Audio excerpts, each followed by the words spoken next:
गुरु प्यारी साध संगत जी, सभी को प्यार भरी राधा स्वामी जी। साध संगत जी, अक्सर हम सुनते हैं कि फलाने के साथ चमत्कार हो गया, फलाने के ऊपर बाबा जी की मेहर हो गई। और कई बार हमारे खुद के साथ भी चमत्कार हो जाते हैं और हमें यकीन ही नहीं होता कि जो चीज इम्पॉसिबल लग रही थी वह एक पल में पॉसिबल कैसे बन गई। हमारी आंखों से अपने सदगुरु की याद में आंसू बहने लगते हैं। आज ऐसे ही एक चमत्कार के बारे में मैं आपको बताने जा रहा हूं, जो अभी हाल ही में 8 सितंबर भंडारे वाले दिन डेरे में हुआ। आप यकीन मानिए, आप इस सच्ची घटना को सुनकर रो पड़ोगे। जो लोग चमत्कारों में विश्वास नहीं रखते, मेरी उनसे हाथ जोड़कर विनती है कि वह भी इस वीडियो को जरूर सुन लीजिए। शायद इसके बाद उनकी सोच बदल जाए। साथ संगत जी, जिस चमत्कार के बारे में मैं आपको बता रहा हूं, वो एक बच्चे के साथ डेरे में हुआ था। यह बच्चा अपने परिवार के साथ उत्तर प्रदेश से डेरे में आया हुआ था और इस पूरे परिवार की 4 नवंबर कैंटीन में सेवा लगी हुई थी। बच्चा अपने मम्मी पापा और बड़ी बहन के साथ डेरे में आता रहता है, क्योंकि इस बच्चे के मम्मी पापा सेवादार है और जत्थे के साथ उनका डेरे में आना होता रहता है। जिस दिन यह चमत्कार हुआ, उस दिन भी यह परिवार एक जत्थे के साथ डेरे में आया हुआ था और कैंटीन में अपनी सेवा कर रहे थे। जिस बच्चे की मैं आपसे बात कर रहा हूं, यह बच्चा दिखने में एकदम स्वस्थ लग रहा था और दूसरे बच्चों की तरह हंस खेल रहा था और अपने मम्मी पापा के साथ सेवा भी कर रहा था। लेकिन इस बच्चे में एक बहुत बड़ी प्रॉब्लम थी। यह बच्चा जन्म से ही बोल नहीं पाता था और बच्चे के मम्मी पापा ने बच्चे को अपने शहर के डॉक्टरों से कई बार चेकअप करवाया था, लेकिन कोई खास फायदा नहीं हो पाया था। फिर किसी के कहने पर यह परिवार दूसरे शहर में इस चीज के साथ स्पेशलिस्ट डॉक्टर के पास गए। उस डॉक्टर ने बच्चे की अच्छे से जांच करने के बाद बताया कि हम इस बच्चे का ऑपरेशन करके देखेंगे। 80 से 90% चांस है कि यह बच्चा बोल पड़ेगा, लेकिन हम इस बात की कोई गारंटी नहीं दे सकते कि यह बच्चा ऑपरेशन के बाद 100% ठीक हो जाएगा। साथ संगत जी, डॉक्टर ने इनके दिल में एक आस जगा दी थी कि इनका बच्चा बोल सकता है। डॉक्टर की बात सुनकर बच्चे के मम्मी पापा के अंदर एक उम्मीद जाग गई। लेकिन जब डॉक्टर ने ऑपरेशन का खर्च बताया, तो बच्चे के मम्मी पापा मायूस हो गए। डॉक्टर ने बताया कि 7 से 8 लाख का खर्च आएगा और उसके बाद भी कोई गारंटी नहीं है कि बच्चा बोल पाएगा। ये जो परिवार है, ये इतना सक्षम नहीं है कि 7 से 8 लाख का बोझ उठा सके। बच्चे के पापा किसी फैक्ट्री में काम करते हैं।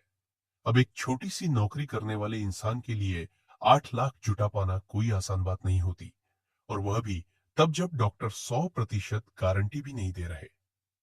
साथ संगत जी, 8 से 10 हजार की नौकरी करने वाला एक इंसान कहां से इतनी बड़ी रकम का इंतजाम कर पाएगा। अस्पताल से वो वापस अपने घर लौट आए और अब उन्होंने मान लिया कि शायद हमारे कोई ऐसे कर्म होंगे जो हमारा बच्चा गूंगा पैदा हो गया।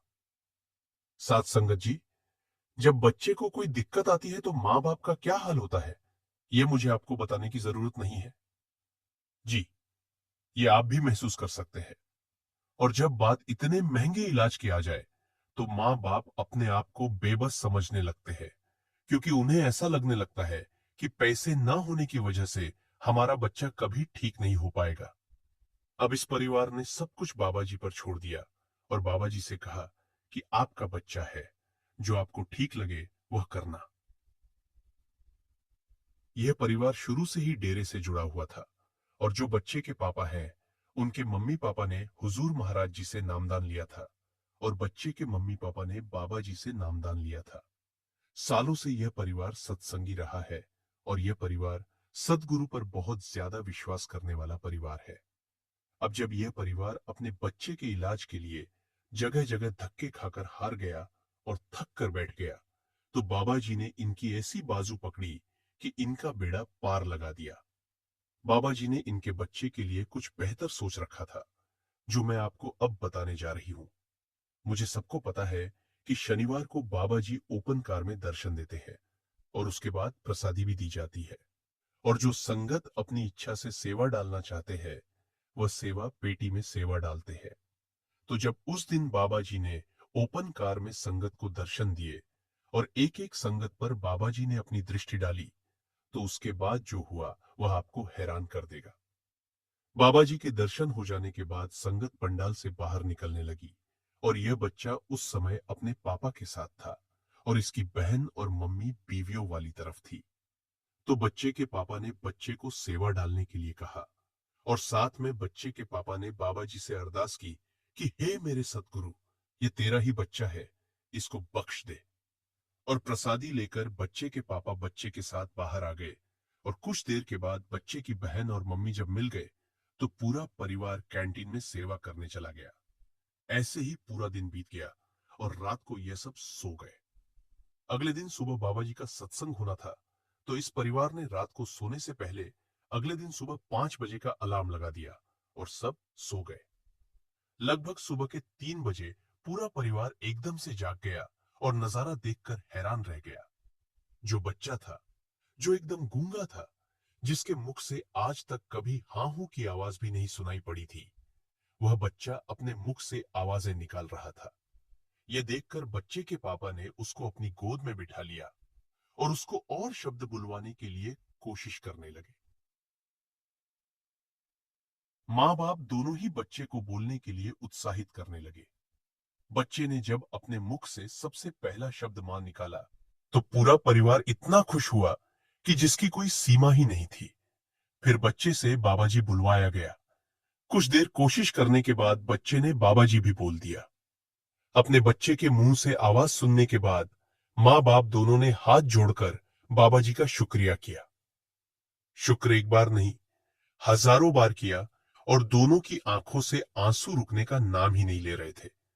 जिस काम के लिए डॉक्टर भी पूरी तरह से कॉन्फिडेंट नहीं थे, उस इम्पॉसिबल काम को सतगुरु ने एक पल में कर दिया। साथ संगत जी, जब हम पूरी तरह से अपने आप को सतगुरु के हवाले कर देते हैं, तो सतगुरु अपने आप हमारी संभाल करते हैं।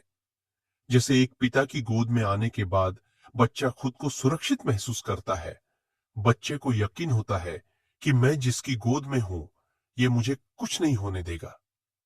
ऐसे ही सद्गुरु की शरण में जब हम जाते हैं, तो हमें एक विश्वास होता है कि सद्गुरु हमारी रक्षा जरूर करेंगे। इसलिए विश्वास का होना बहुत जरूरी है। आइए, अब मैं आपको भंडारे वाले दिन यानी इतवार और कल यानी कि 9 सितंबर को डेरे में क्या हुआ, वह बताता हूं। जी, आप सुनकर हैरान रह जाओ। इस भंडारे में जितनी संगत थी, उतनी संगत पहले भंडारों में इतनी नहीं होती थी। मतलब रूटीन से बहुत ज्यादा संगत डेरे में आई हुई थी और कैंटीनों में सुबह 5 बजे ही लंबी लंबी लाइन लग गई थी। जी, ऐसा पहले कभी नहीं हुआ कि सुबह 5 बजे ही कैंटीन फुल हो गई हो और कैंटीनों में खाने पीने का सामान खत्म हो गया। ज्यादातर संगत ने कहा कि बाबा जी की गद्दी छोड़ने वाली बात की वजह से इतनी ज्यादा भीड़ डेरे में हो गई है। हर कोई बाबा जी के दर्शन करने पहुंचा है। इंडिया का ऐसा कोई कोना नहीं था जहां से संगत ना आई हो। और 8 तारीख को जब बाबा जी ने सत्संग फरमाया, तो उसके बाद जब संगत डेरे से निकलने लगी, तो डेरे के बाहर कई किलोमीटर लंबा जाम लग गया, क्योंकि इतनी ज्यादा संगत आने की उम्मीद पहले नहीं थी। और कल यानी 9 तारीख को बाबा जी ने नामदान भी देना था। जी, इसीलिए भी बहुत ज्यादा संगत आई हुई थी। कल सुबह 8 बजे पर बाबा जी पंडाल में पहुंचे और उनके ठीक पीछे हुजूर जी भी थे। और 5 मिनट संगत को दर्शन देकर बाबा जी और हुजूर जी पंडाल से निकलकर सीधे नाम घर पहुंच गए। और कल इतनी ज्यादा भीड़ नहीं थी, क्योंकि परसों रात तक भंडारे पर आई संगत वापस लौट चुकी थी। जिनको नामदान की पर्चियां मिल गई थीं, वह संगत कल तक रुकी हुई थी। बाबा जी के साथ हुजूर जी भी नामदान में बाबा जी के साथ बैठे हुए थे। और बहुत सारी संगत ने तो इसलिए भी नामदान लेने पहुंचा था, क्योंकि सबको लग रहा था कि बाबा जी अब पता नहीं आगे नामदान देंगे या नहीं। इसीलिए भी भंडारे पर भीड़ ज्यादा हो गई थी। बाबा जी के गद्दी छोड़ने वाले डिसीजन से सारी संगत बड़ी ही दुखी हो गई थी और अपने सतगुरु के दर्शनों की चाह में संगत का सैलाब डेरे की तरफ उमड़ पड़ा था। संगत ना जाने क्या क्या सोच रही थी कि बाबा जी ठीक नहीं है, अब आगे क्या होगा। लेकिन बाबा जी ने सारी संगत के डाउट्स 8 तारीख वाले सत्संग में क्लियर कर दिए थे। बाबा जी ने संगत को समझाया था कि हमें शरीरों की पूजा नहीं करनी है, हमें मालिक के साथ अंदर से जुड़ना है। शरीर तो आते जाते रहेंगे और हर रोज भजन सिमरन करना है। साथ संगत जी, बाबा जी को कई बार आपने कहते तो सुना ही होगा, ये जो गद्दी है, ये कोई आरामदायक गद्दी नहीं है, ये तो कांटों की सेज होती है। बाबा जी के कहने का मतलब है कि गुरु जब गद्दी पर बैठते हैं, तो गुरु पर इतनी बड़ी जिम्मेदारी आ जाती है कि शब्दों में बयान नहीं किया जा सकता। साथ संगत जी, आज हम आपको उस समय की एक ऐसी घटना बताने जा रहे हैं जब बाबा जी को गद्दी पर बैठना था। और उस समय जब वसीयत में बाबा जी का नाम आ गया, तो उस समय जो कुछ हुआ वह सुनकर आपके होश उड़ जाएंगे। बहुत सी संगत शायद इस बात को जानती भी होगी।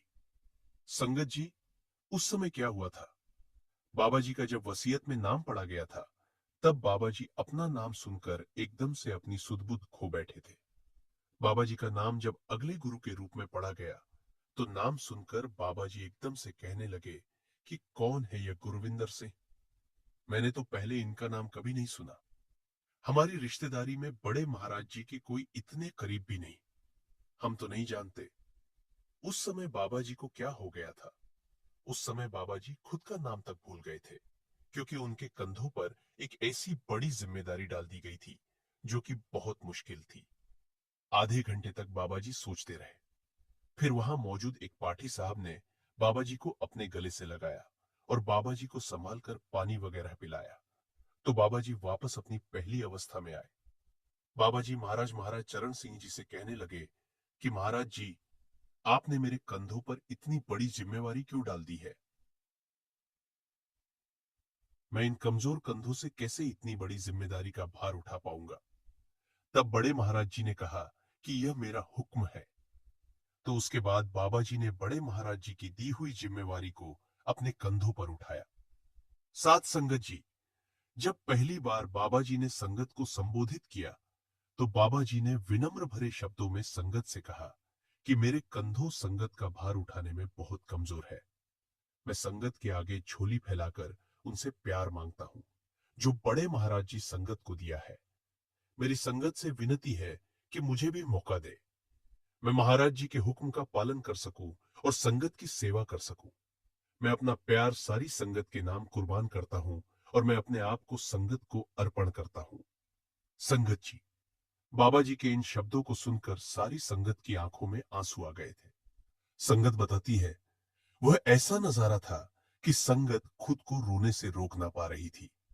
साथ संगत जी, इसीलिए बाबा जी कहते हैं, यह गद्दी कांटों की सेज है, क्योंकि एक जीव के कर्म कटवाकर उसको यहां से मुक्त करवाना ही कितना बड़ा और मुश्किल काम होता है।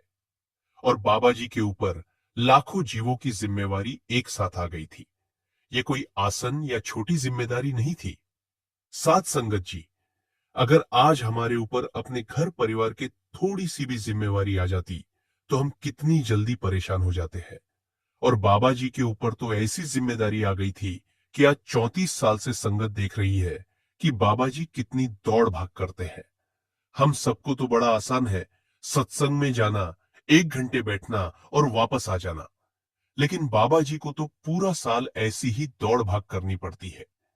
देश और विदेश का शायद ही कोई ऐसा कोना बचा हो जहां बाबा जी संगत का कल्याण करने के लिए, सत्संग फरमाने के लिए नहीं जाते।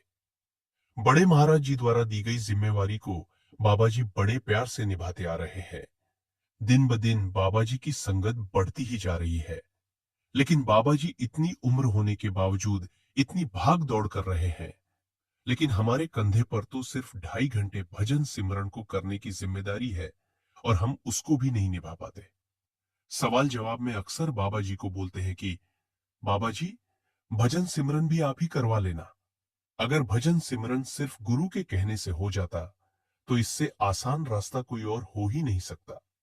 इस सवाल पर बाबा जी हमेशा संगत को एक ही बात कहते हैं कि मेरे लिए तो बहुत आसान है कह देना कि मैं करवा लूंगा भजन सिमरन, लेकिन फिर भी नुकसान तुम्हारा ही हो जाना है, क्योंकि भजन सिमरन एक ऐसी कमाई है जो जीव खुद ही कर सकता है। ये कमाई ना कोई ले सकता है और ना कोई हमें दे सकता है। साथ संगत जी, अब 34 साल के बाद बाबा जी ने अपने कंधों का थोड़ा बोझ हल्का करने के लिए अपने उत्तराधिकारी को चुना है, जिनके बारे में आप सबको बताने की जरूरत नहीं, क्योंकि इनके बारे में आप सब जानते हो क्योंकि 3 दिन से सारी संगत उनके बारे में जान चुकी है और बाबा जी के इस फैसले के बाद हम सब ना जाने क्या क्या गलत सोच बैठे थे। जबकि यह नियम तो होता है कि गुरु अपने उत्तराधिकारी पहले ही चुन लेता है। जैसे बड़े महाराज जी ने बाबा जी को अपना उत्तराधिकारी पहले ही बना लिया था, ऐसे ही बाबा जी ने अपने सतगुरु हुजूर जसदीप सिंह को अपना उत्तराधिकारी बना लिया है। बाबा जी के साथ स्टेज पर ही बैठा करेंगे और स्टेज पर आगे से 2 कुर्सियां लगाई जाएंगी। बाबा जी ने ऐसा फैसला सिर्फ इसलिए लिया है क्योंकि बाबा जी अब ज्यादा भागदौड़ नहीं कर सकते। विदेश में होने वाले सारे सत्संग नए सतगुरु हुजूर जी ही करेंगे और नए सतगुरु हुजूर जी के पास नामदान देने का भी अधिकार बाबा जी ने उन्हें दे दिया है। लेकिन अभी डेरे में बाबा जी ही नामदान देंगे। साथ संगत जी, आपको समझाने का मतलब सिर्फ इतना है कि हमें हर हाल में अपने गुरु के हुक्म को मानना है। जी, क्योंकि सतगुरु जिस गद्दी पर बैठते हैं वहां पर बैठना कोई आसान बात नहीं है। संगत जी, जितनी जिम्मेवारी सदगुरु अपने उत्तराधिकारी पर डालते हैं उसका आधा प्रतिशत भी अपनी संगत पर नहीं डालते। अपनी संगत को तो सदगुरु सिर्फ एक ही हुक्म करते हैं कि वह भजन सिमरन की सेवा करे।